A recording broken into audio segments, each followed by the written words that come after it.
Welcome back. I hope that those of you who enjoyed the stream during lunch had fun requesting your songs, visiting our exhibitor stands, and just engaging with us in general. Please remember that if you do experience any kind of issue engaging with us, that you can use the section of the live event app to tell us what issues you're facing, or you can WhatsApp us. The number is, and take it down, 076 7300 259. When you WhatsApp that number for support, we'll get back to you with an answer to your queries. Or you can just drop a post in the chat section with the hashtag help, and we might be able to assist you. Make sure that you keep messaging us, chatting to us, and commenting when you're hearing things that for you are gems.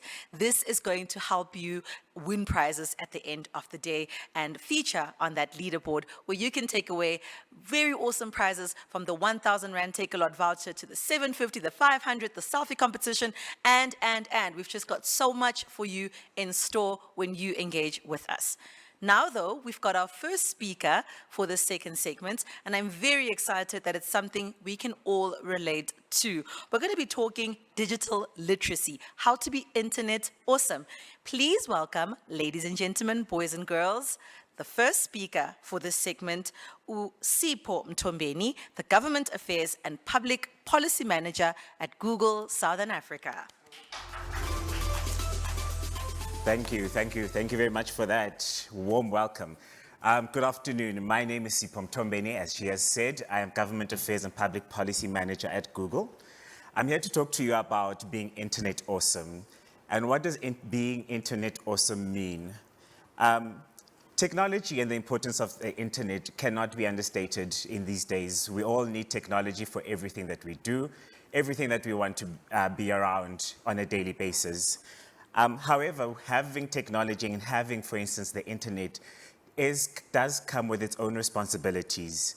It is very important that us as people, we are very good digital citizens. And I'm going to explain to you what being a good digital citizen is a bit later. But what I'm going to do today is try to take you through some of the tools and policies that we at Google have to make sure that we can keep you safe online, and how to then deal with digital literacy for you. Now, at Google, how we approach digital literacy and safe online is that we have three approaches. Firstly, we do this in our products, we do this with our policies, but also we have outreach work that we conduct. And I'll take you through all of these in a bit in the next couple of minutes.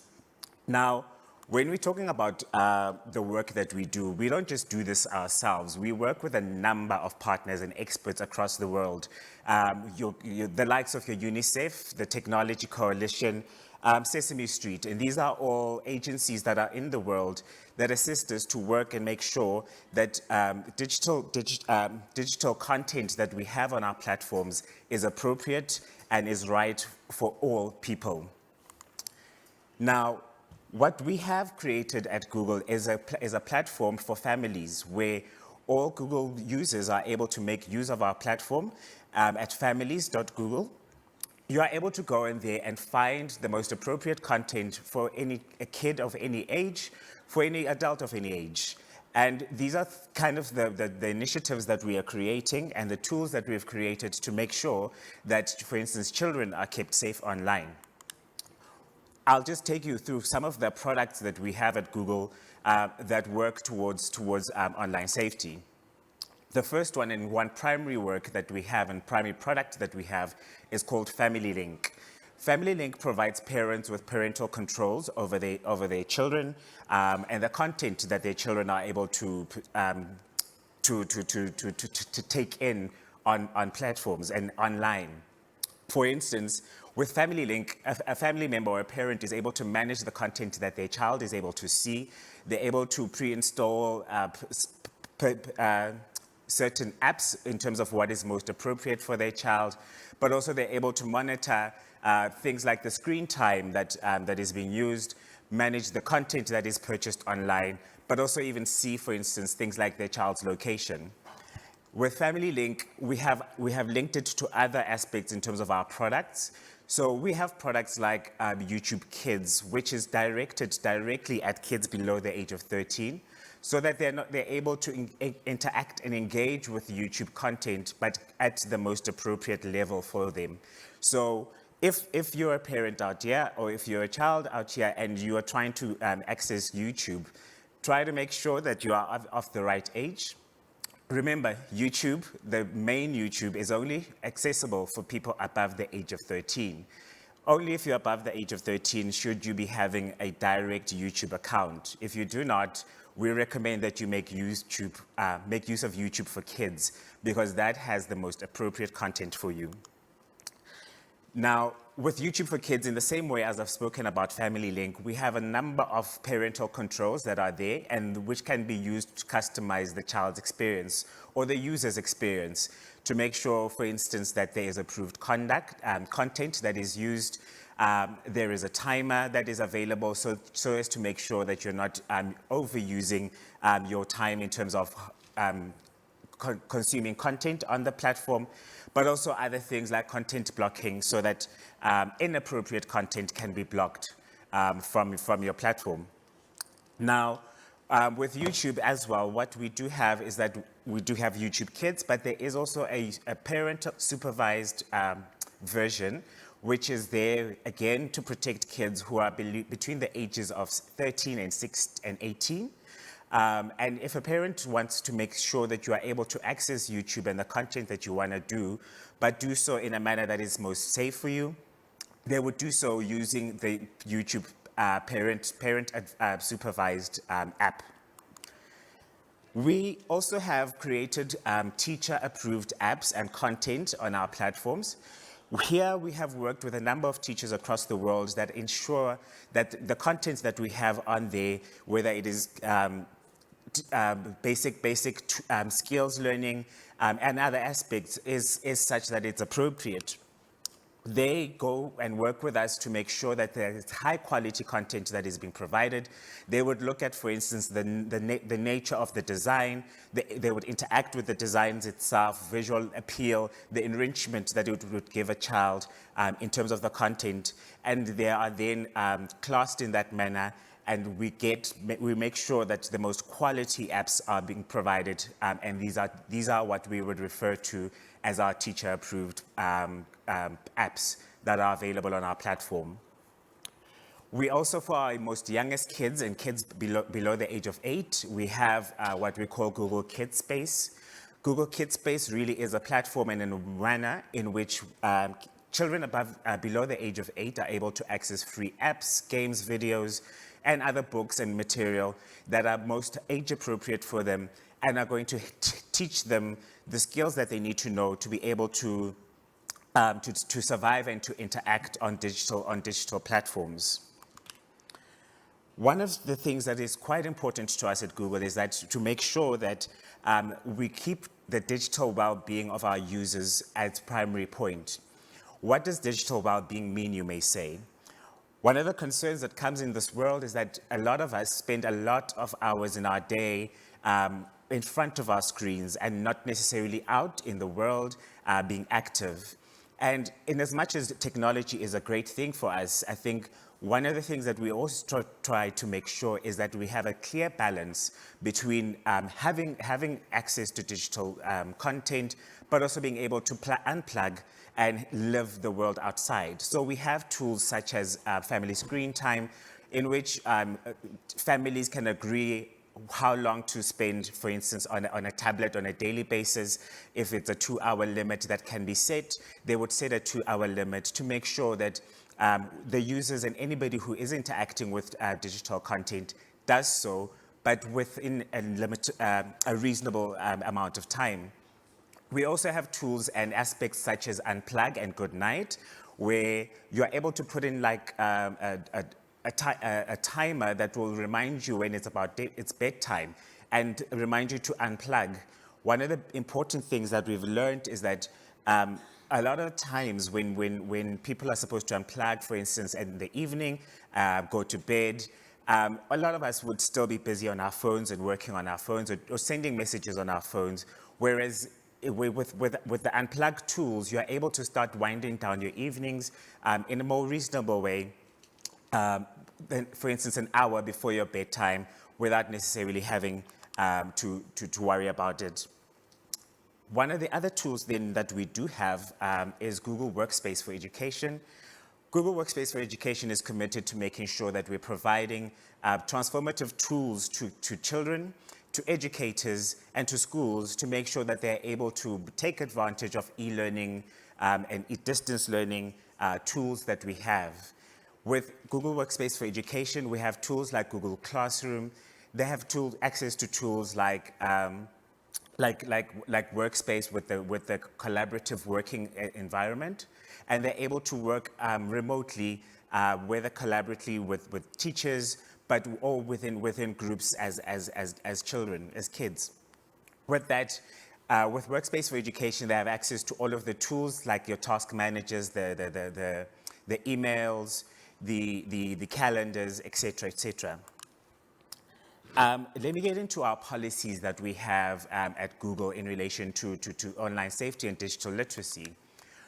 We make use of what we call the 4 Rs in order to moderate the content that we have on our platforms. We firstly remove content that we believe to be violating our policies, and I'll explain to you a bit more about what our policies look like. We raise up and amplify content that is of authoritative sources. So if it's something that comes from a source that we all can rely on, think about, for instance, information that you would want to get on COVID. If you Google COVID information, you would see that information from the Department of Health would be put right at the top of the results page. That is us elevating authoritative information. We reduce information that is potentially harmful to anybody who's looking for information.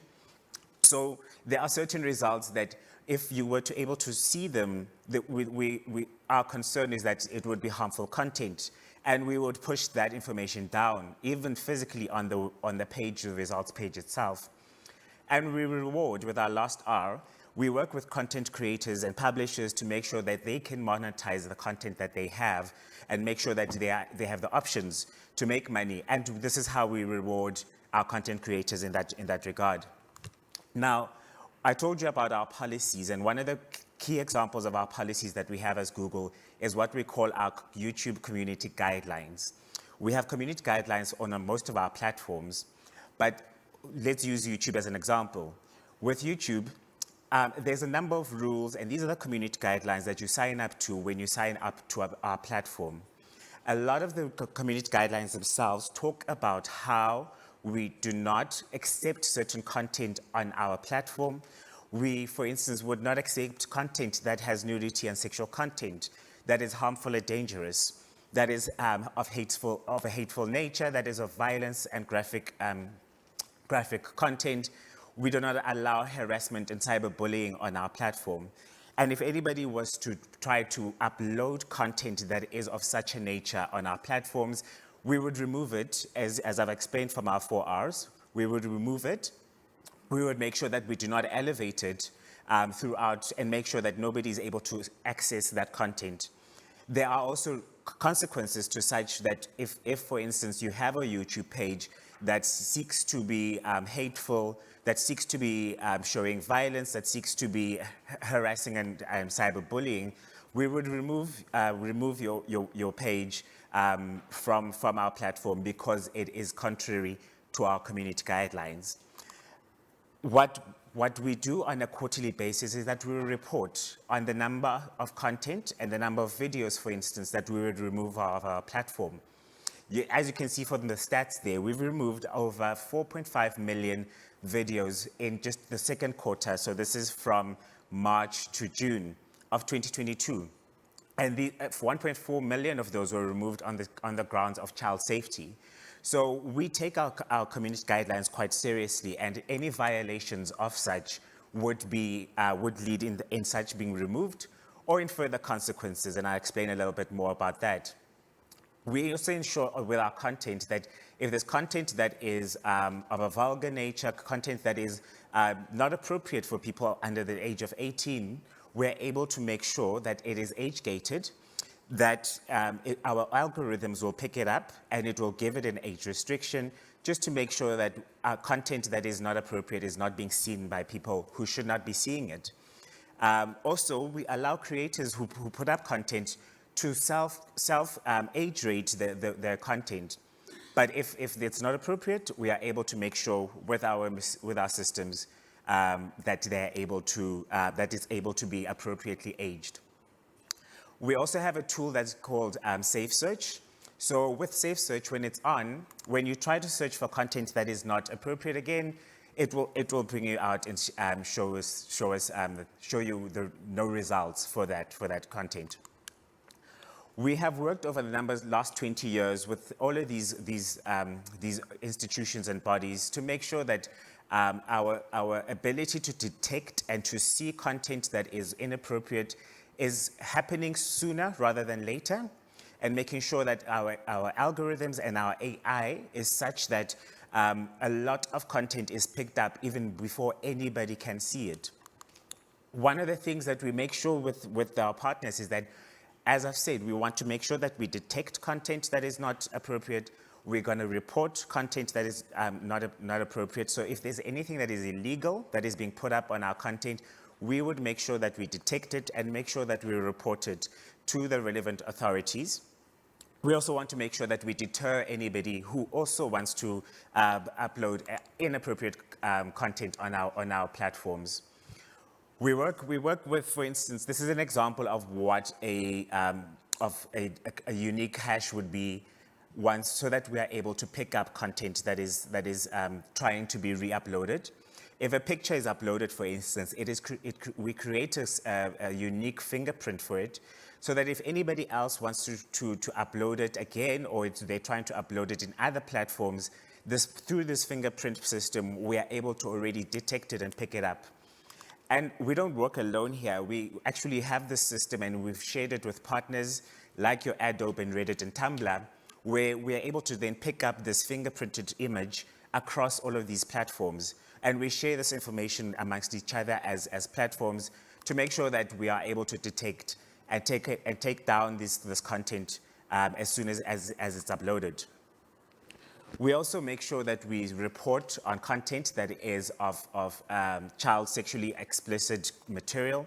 And that is one of the most egregious type of content that we see. And hence we track it on a quarterly basis to make sure that we are able to take down such content as soon as it is being uploaded on our platforms.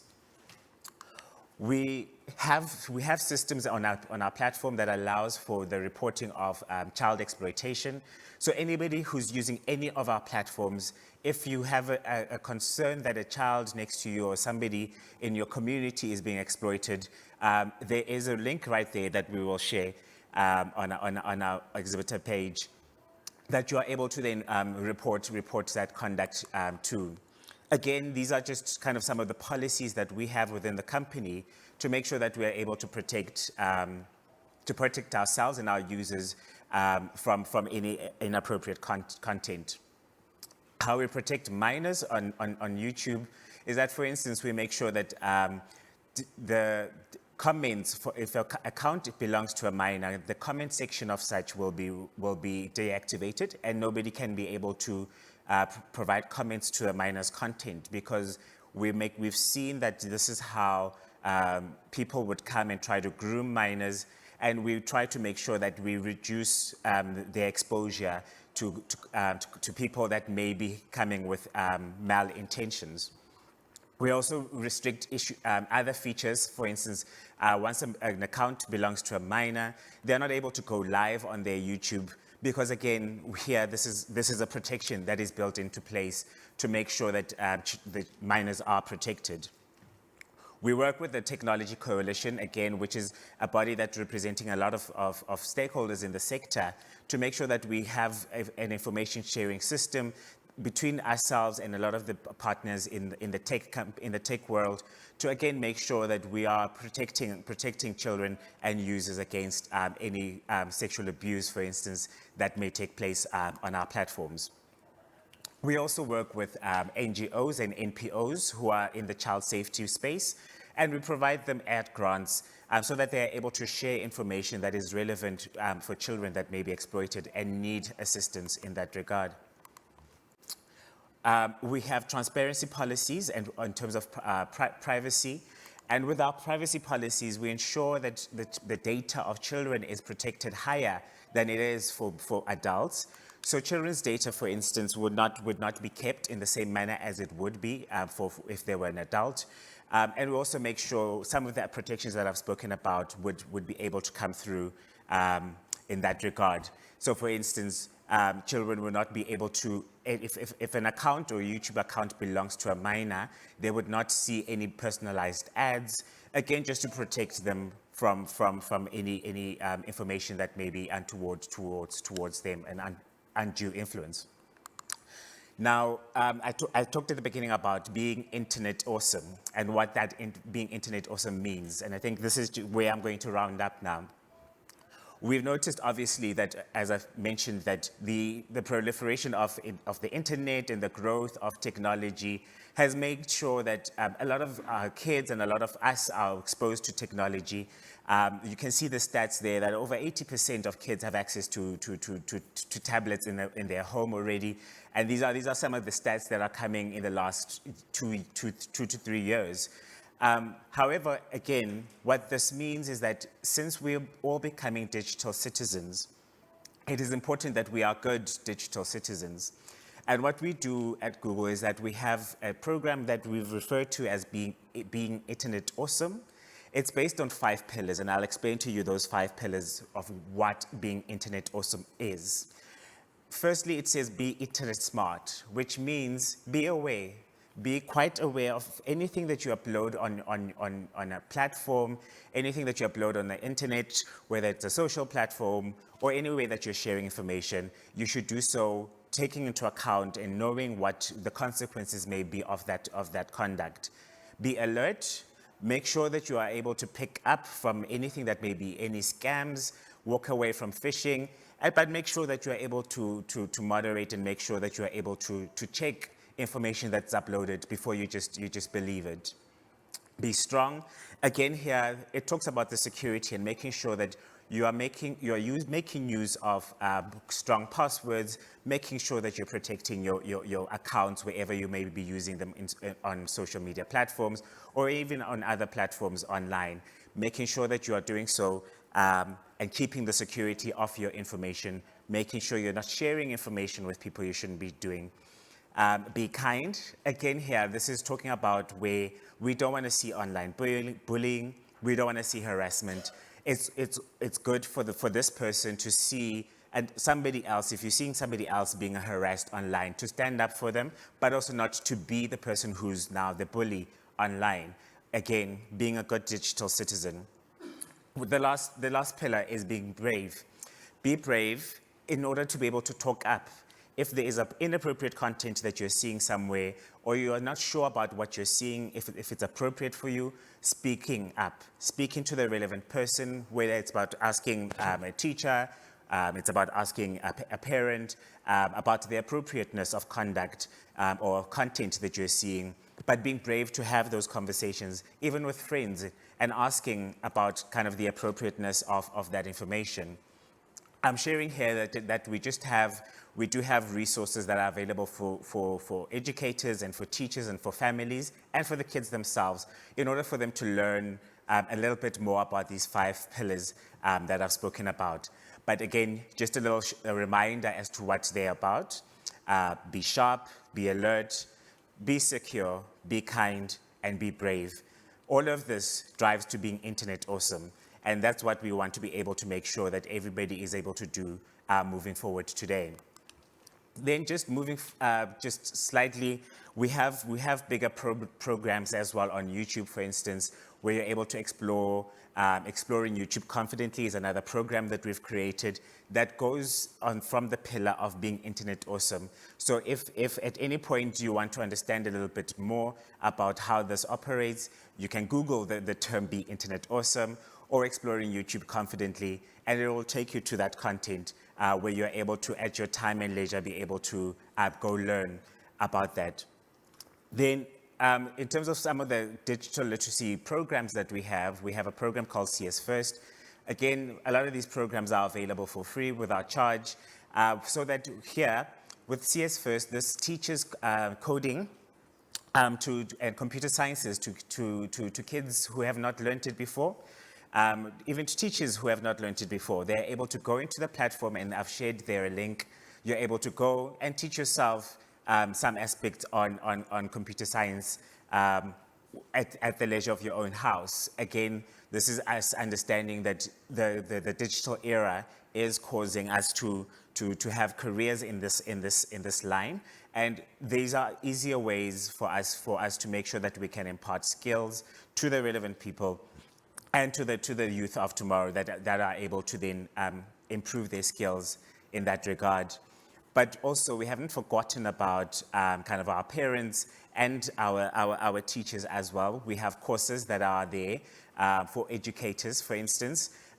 Here, this one is on digital citizenship and safety. It's a course that teaches teachers how the necessary skills that they need in order to be able to impart these onto their kids. And it comes again with a lot of relevant platforms and resources to allow them to be able to use this for their lesson plans, etc. Again, understanding that the world we live in is being driven by education, is being driven by digitization. I think one thing that we also want to make sure is that we are appropriately skilled.